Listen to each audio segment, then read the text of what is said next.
everybody. Welcome to the Phantom Sports Report, a new edition of the Phantom Sports Report. I am your host, Nick Brolis. I am your Canton source for Cleveland sports. And it's been a long time since I've come to you guys, obviously.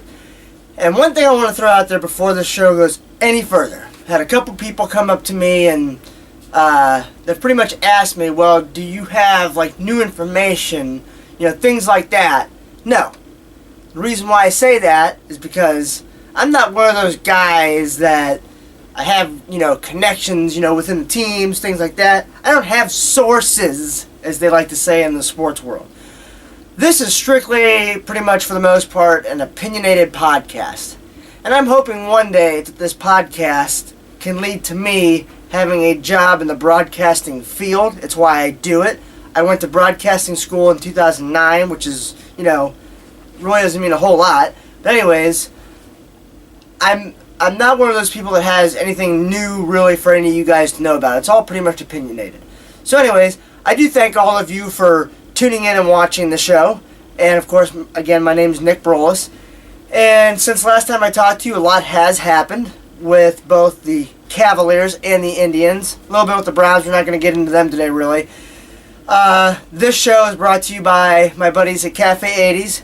For those of you that are viewing this on a smartphone, download the Bands in Town app, and you can follow them, Cafe 80s. They also have a Facebook page, the Cafe 80s, and their internet website is thecafe80s.net. So feel free to check them out. I do believe they have a show Friday, June the 5th at Jersey Sports Bar in Dressler, North Canton. So if you love 80s music and you want to have a good time, feel free to come on out. So anyways, on to the show. Cavaliers, Warriors. Game 1 is this Thursday at 9 o'clock. I know it's a bit late, but, that's just how the NBA is. I'm going to be honest with you guys. I can't give you a prediction on this final series. I really can't. I don't know. Because it's so... I know so many people, what it seems like on the national stage, or at least they're saying, is that this could be Warriors in, 6 games. I don't know about that, because the Cavaliers have so much experience when it comes to the NBA Finals. I know they have a young team with Thompson and Irving and, so on, but think about it. LeBron, he's been to the Finals. This is his 5th straight year. James Jones.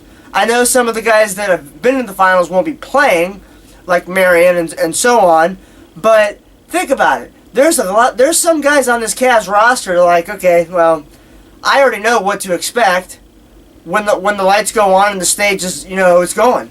So, I agree with most of you that are probably saying right now, yeah, but, the Warriors can shoot the lights out. I agree to that. But, let me use this for an example. What's the one other team off the top of my head that I can think of that runs the same style offense as what Golden State does? Easy. It's Atlanta.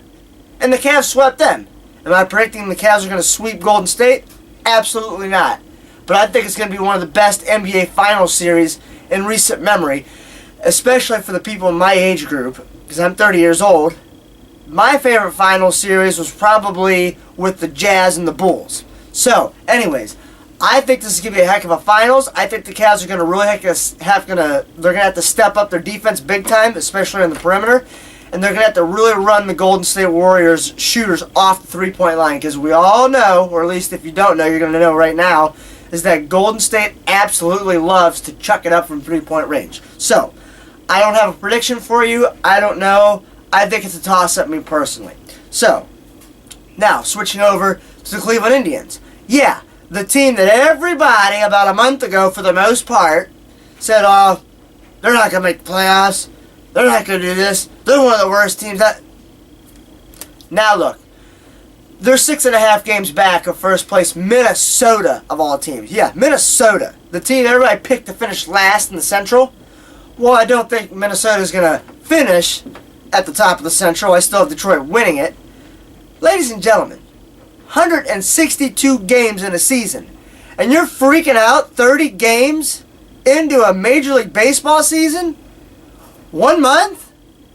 Maybe 2 months after it started? And you're already saying, oh, the Indians don't have this.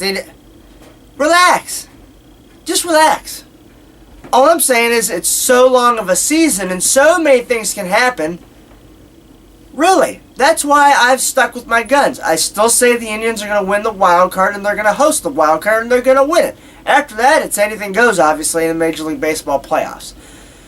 But, getting back to the Indians, the pitching has been consistently great over the last month, and the offense is starting to come around.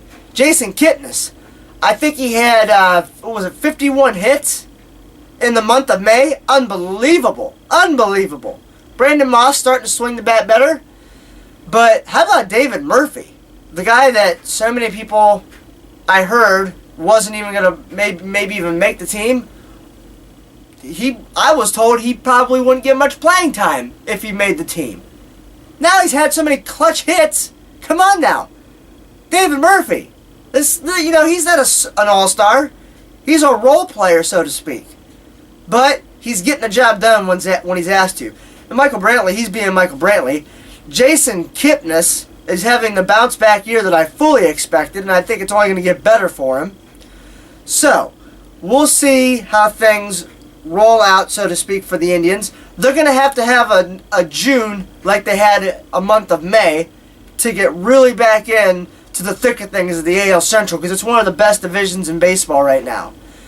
So, that's it for this edition of the Phantom Sports Report. I thank you for tuning in, and I'm going to try and do at least 2 or 3 of these a week. But thank you for tuning in to the Phantom Sports Report. My name is Nick Brolis. I am your Canton source for Cleveland sports.